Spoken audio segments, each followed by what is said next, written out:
Hello, welcome to the Valentine Goose channel. Today we're talking about the whistle pig. I was going to do, I'm going to do chapters 2 and 3 together. Chapter 2 does give you a lot to unpack. And did I get it? Oh, yeah, I did.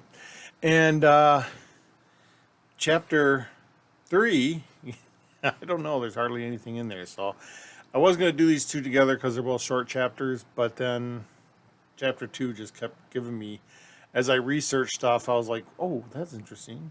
So I thought I'd go through this. This is Grandfather's Office, and if you've never read this, once you read it, you'll think, oh, I got to do a chart of some kind, and yes, a chart. So, talks about Grandfather's office, whose office is inside a barn. Apparently, it's a huge barn. Talks about the bare electric bulbs that are evenly spaced, but they're very dirty. And then it talked about hoses and spigots and feed straw and stuff that were stacked very neatly. This sounds like a dairy barn. And then his office was at the far end of this barn. And I also talked about how people couldn't find his office, and they'd sometimes watch the people walk around trying to find his office and just try to predict how long it would take to find the office. So, some of the things that really stood out in this chapter, again with numbers, it said that his grandfather's gait was long and stronger than most his age. For every 5 of his paces, I required 6. So that's a ratio, 5 to 6. Does that mean anything yet? I do not know. But like I said, anytime you see a number in a treasure hunt, I'm going to write it down. And this is a ratio, 5 to 6. So that's what I would write down.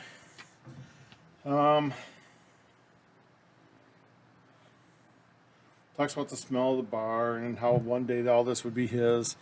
There were pigeonholes. There's a pigeonhole set up outside the office with names under each square, but doesn't tell you how many. It doesn't tell you how big this pigeonhole is. But does say that everybody gets something, and he makes a very neat point about you got to remove the old tape before you put on the new tape. So I don't know. Accumulating tape was not his style. But the thing, let me see if I just want to see if there's anything that's going to jump out before I get to the big part. This is where they look around. He talks about people looking around to try to find his office when they come see him, and they can't, and he secretly enjoyed watching them circle the barn. And his door was half and half. It's a split door. So during the day, he'd open the top half, and when people came to see him, they had to lean over the door to talk to him. I'm assuming it's because they had to look one way or another. And this is where it gets really interesting. He talks about the shelves of books, and he mentions the names of 3 books. And I'd looked these up, and it's quite interesting. I gotta find this guy's name first before I do anything else. I think it's Caradelli. Reaching for my keyboard again. Reaching for my keyboard again. Yes, Calandrelli. Anyway, the three books, he talks about how the books are divided. And he said some books stood on their own, and these were, and I can never say this word, Pythagorean, oh, I said it, Pythagorean Numerology in the modern day. Now, this is what was really interesting, because I looked this up. I didn't realize that the same guy that did triangles, because I was thinking this had something to do with triangles, but it doesn't. Pythagorean numerology is, and we've all done it, where you assign numbers to the letters of your name, and you add them up, and you keep adding until it's one digit. And then that one digit gives you a personality trait, like a horoscope. Um, but one thing I learned about this was that there's three sacred numbers in this. And guess what two of them are? Two of them are in the book. And this is actually on page 22. And the three numbers are 11, 22, and 33. And looking ahead to 33, let's see if there's anything on 33. Oh, 33 is part of Two Dogs. That's the next chapter. Anyway, so that I found that very interesting. So I'm wondering, I did Duck Miller. Duck Miller comes out to a 9. I'm wondering if you have to do this to every name in the book, because he does specify first and last names. Diane Smith, Tomlinson, whatever his name was. Tomlinson something. Tomlinson. It's going to drive me crazy until I find it. Oh, Townsend. Townsend something. Townsend Banks. And Townsend Banks does sound like something that, I don't know, that you had to add up to get a certain number. Anyway, yeah, so I found that really interesting. I did my own name. I'm like the best one. And but yeah, I found it very interesting that once you look that up, 11 and 22 are special numbers, and 33. But I haven't seen 33 come into play. Come into play yet. Only 11 and 22. And do I got the hiccups? Anyway, the next book is Successful Orienteering. Now, when I looked this up, I know what orienteering is. You take a map, you make a path on the map, and using a compass and your knowledge of the waypoints on the map, you are supposed to make a path. But I didn't realize that it was a competition. People do this to see how fast they can get to point A to point B and see if they can do it faster than other people, which involves a lot of running. So that was interesting. And orienteering, I always thought of it as triangulating your location, but apparently it's more finding the quickest path from point A to point B, which is also interesting, finding the quickest path from point A to point B. And then the last one is Hunting and Fishing with Ernie. Now, there is a person called Ernie Calandrelli who is apparently a famous deer hunter and fisherman. So I wonder if that's what he was talking about. And again, Ernie Calandrelli could be, I think I had a Calandrelli hat at one time. It was green, I remember. Might have been something else, but anyway. Nope, that's a plain green one. Anyway, it's like, do you use that name with numerology as well? Or could it be just any other Ernie? I didn't, hunting and fishing with Ernie, and then you got this famous hunter and fisherman. Kind of, I don't know, it kind of made me feel like that's the Ernie he was talking about. And then it talks about that there was a divider that separated a more established part of his collection, and one entire shelf, which is 4 feet in length. And again, anytime you see a number, I'm going to write it down, was dedicated to the Age of Discovery. And the Age of Discovery in this context, because he does mention it, was the early stages of the United States. The Age of Discovery going west. His father reads a passage from one of these books, his grandfather reads a passage in one of these books. I don't know, it's very, I didn't really see anything in there, but I'm sure it's important somehow. It talks about people with the irresistible desire to trail the setting sun and head west. So, yeah. And how about how many people died, and how many people died in the sea, and all this stuff. So, yeah. I think the ceiling's about to cave in. So, yeah, and it also talked about how heading west also meant crossing the Atlantic Ocean, and using a sextant.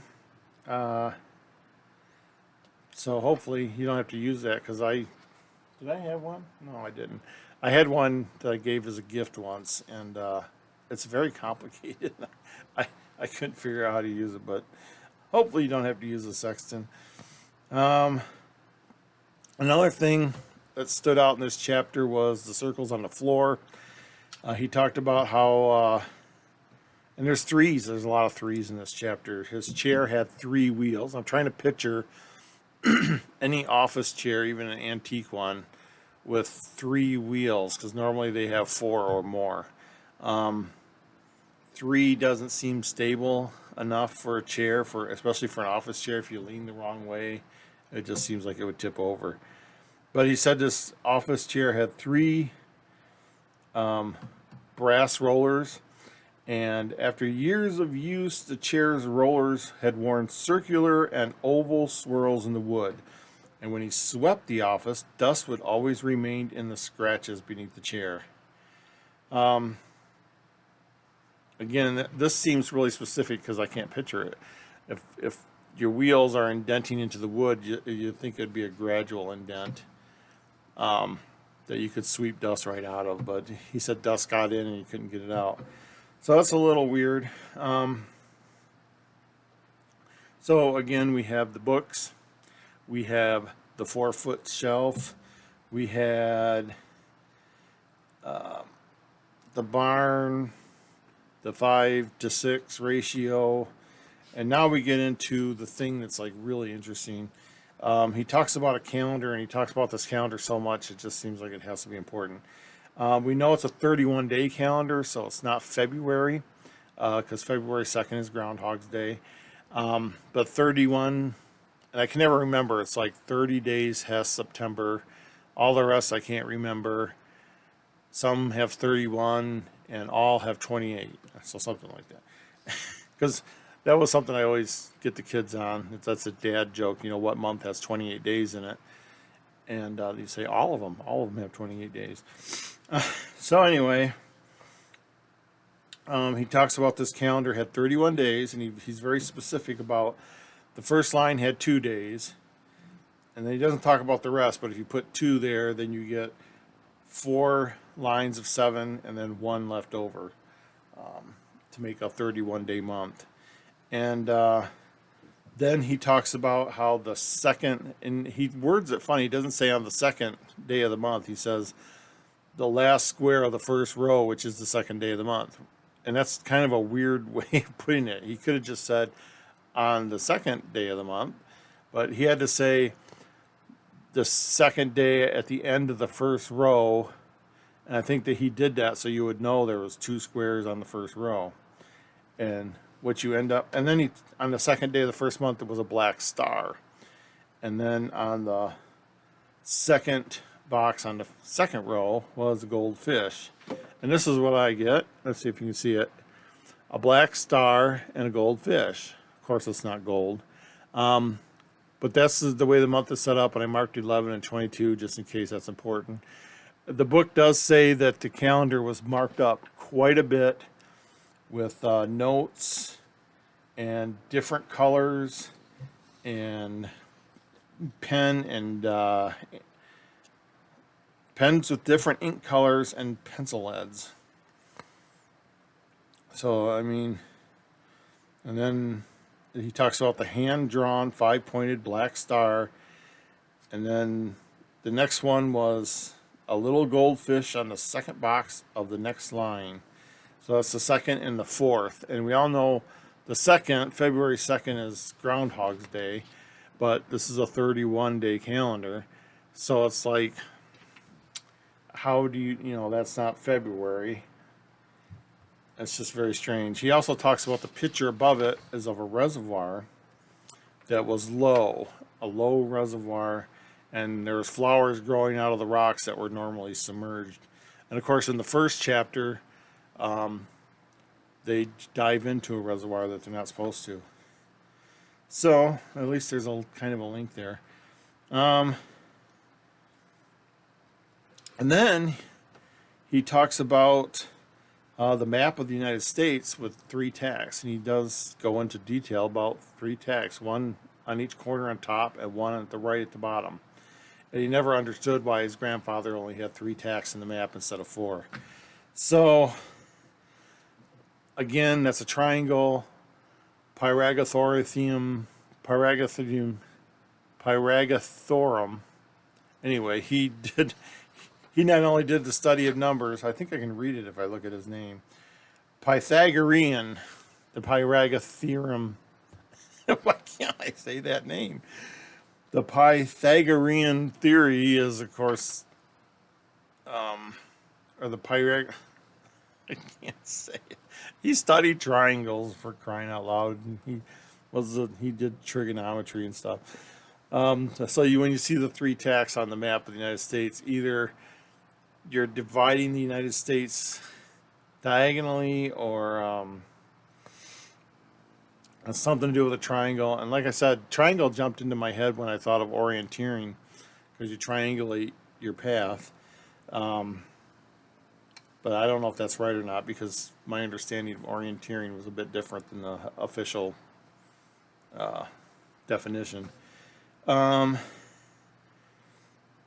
the map was unmarked, he said, in contrast to the calendar, which was completely marked up. So I have a feeling we start with something like this, and this is just my opinion, if that's my name. You start with something like this, and by the time you read through all the stories, it might be all marked up. But I wouldn't know how to start with that. And again, it's 31 days instead of February with 28 days.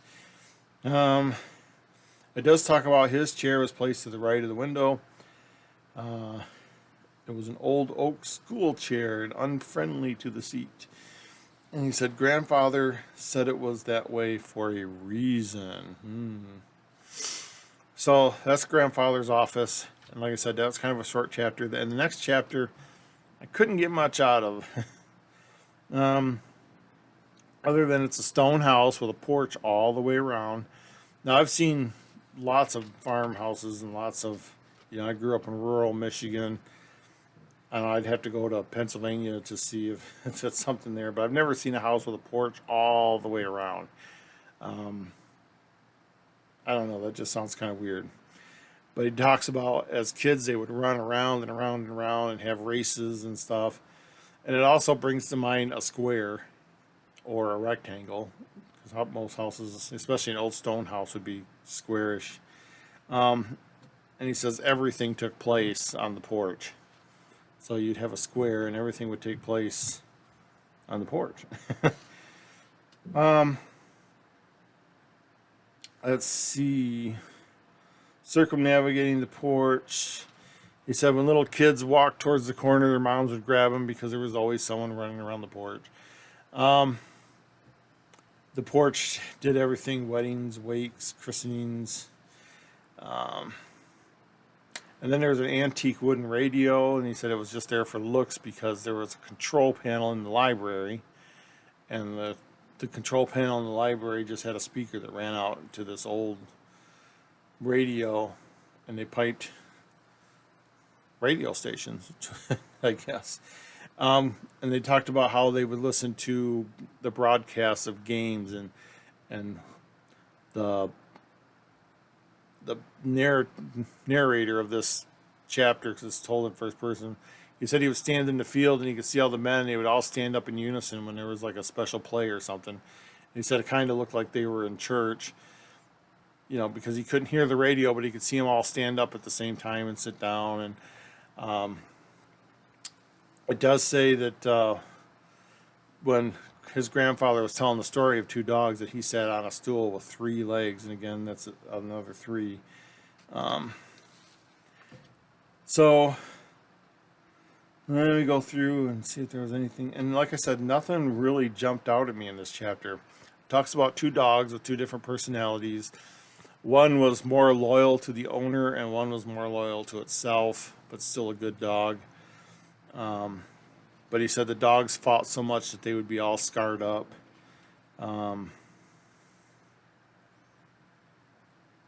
And another tie is it was a three-legged milking stool. So I got the impression of the previous chapter that that was a dairy farm. And the dairy farm talked about the reservoir, which ties it to the first chapter. So I don't know if these are things that are actually supposed to tie everything together, but it's just interesting. So the two dogs, they kind of taken up things on opposite sides of this porch. And he said every once in a while they'd run into each other and they would fight. He said they would roll down the stairs and just go at it. He said the bright white yellowish one would be red with blood and stuff. So, and they were brothers. They were from the same litter. And he talks a lot about how, one was white, yellowish, and one was black. And they fought, and then, but he goes into a lot of their personality, how one did everything the owner asked of him, and that was the whitish, yellowish one, and, would obey commands and stuff. And the other one didn't really want to do anything, but he would do something if you told him. He didn't take orders quite as well, but he would if he had to. One was, he said that, they both had their strengths. If he was going hunting, he would take one dog to retrieve pheasants, and he said if he had to flush pheasants out, he would take the other dog because that dog was good at flushing pheasants out. And as puppies, they wrestle, but as adults, they fought tooth and nail. And then he talks about how they were bulls. They were stud dogs, and people would bring their female dogs in. I don't know if I can say the word here, but the female dogs in heat and stud them out. And he said some people would come and they'd see that the shape of the dog was in with scars and stuff all over them, and they're like, well, maybe I don't want to stud my dog with your dogs. And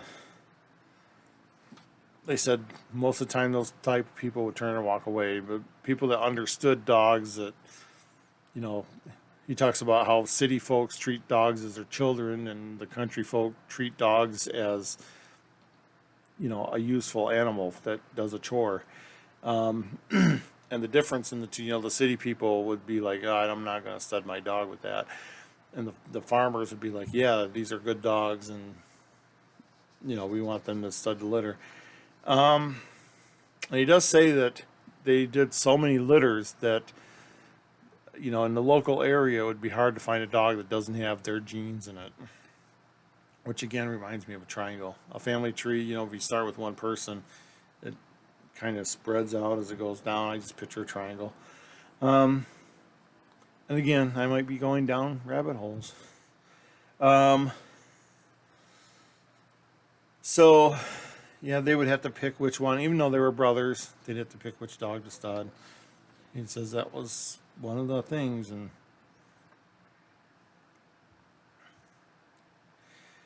so he says Dad was telling this story, and then the ball game started. And, the dog's name are Tom and Sam. Again, I'd have to work that out in numerology.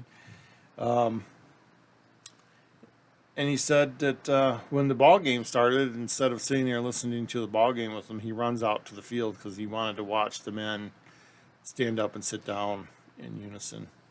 So that's chapters 2 and 3. Again, the big takeaways are having a chart like this, and the 3 books. Again, it's number 3. One deals with numerology with your name. One deals with hunting and fishing. And I believe they're talking about Ernie Calandrelli. And then one, what was the third one? What was the third one?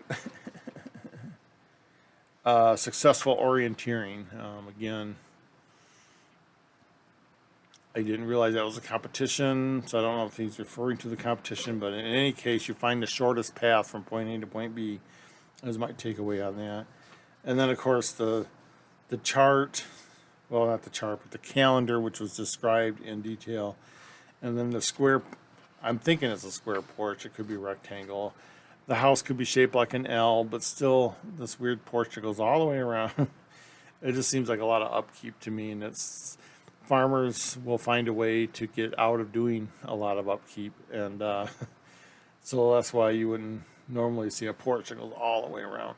Um, and two dogs with two different personalities, a group of men that stand up and sit down at the same time, three-legged stool. But I mean, those are just grasping at straws, and I don't know. I didn't really pull a lot out of that chapter, but chapter two just seemed like it was the setup. Also, um, page 22, which is the page that isn't numbered, it's got an X on it, is the page that discusses the three books and the 4-foot shelf. Um, so it's kind of like between the numerology and the page being X'd out, um, it just seems like they're pounding home 22 again. And of course, they skip 11. So the three important numbers in numerology are 11, 22, and 33. So far, they've skipped 11. So again, it makes me think 22 is the important thing. And again, in previous chapters, they talked about 22 miles, 21 or 22 steps on the stairs. You know, so 22 keeps coming up over and over again. But that's my take on chapters 2 and 3. I'll post this, and let's see, I kept it under 30 minutes again. Yeah, so the calendar is one thing, and I'll keep that handy, and keep it with my notes, and we'll see if anything comes of that. The 22nd would fall on a Friday. I don't know. There's got to be something there. And then the black star, black 5-pointed star, they specified, hand drawn. And then 2 days later, a goldfish. And of course, one of the books was about hunting and fishing. Black star. That would mean the black dog in the next chapter. Boy, I don't know. So, yep, it continues to astound and amuse, and yeah, we'll have to figure this out. And again, like on the other video 1, if you think of anything, or if you're reading these chapters and want to discuss it, go ahead and put those in the comments below. I don't know. I mean, if I had to use a form, I'd probably go to Mysterious Writings, and work there, and maybe start a discussion. But let's just start out below here, if anything you can think of. And like I said, I'm sharing everything. I'm not holding anything back. I haven't discovered anything I haven't told you guys. So, interesting. It's all very, very interesting. And speaking of orienteering, got my little thing here. And it's weird because if I put my thumb on it, it kind of points to my thumb, and it makes me wonder if there's metal in my thumb. But yeah, now I'm thinking about orienteering, and because I was reading a little blurb about and I didn't, like I said, I didn't realize it was a competition. They talked about one of the important things in orienteering is running, and they said one of the things you want to do when you manage your route, and they showed the map, and they're like, don't start at the starting point. You know, you start at the finish line and work your way backwards to the starting point. And they said you get a better path than starting at the. They said starting at the starting point can get you a good path, but he said starting at the finish and going to the beginning would yield you a better path. Of course, I don't know if this specialized knowledge would be needed in the book, but I thought that was interesting. But the whole point is orienteering is point A to point B with the shortest path. And of course, the shortest path is a straight line. You use straight line triangles. There's a lot of 3s in here. I haven't come across a 33 yet, but lots and lots of 22s. So, or references to 22s, or the page 22 removed, or the page 11 removed. So, a lot to take in. And I know when I read this last time, I just kind of read the book. And I haven't even gone through, like I know in the last chapter, you use the first letter of each sentence to come up with a poem. And not really a poem, but a little 3-stanza thing. And I haven't done anything like that yet. I haven't counted letters or sentences or anything like that. The chapters are not numbered. In the table of contents, nope, they're not numbered in the table of contents either.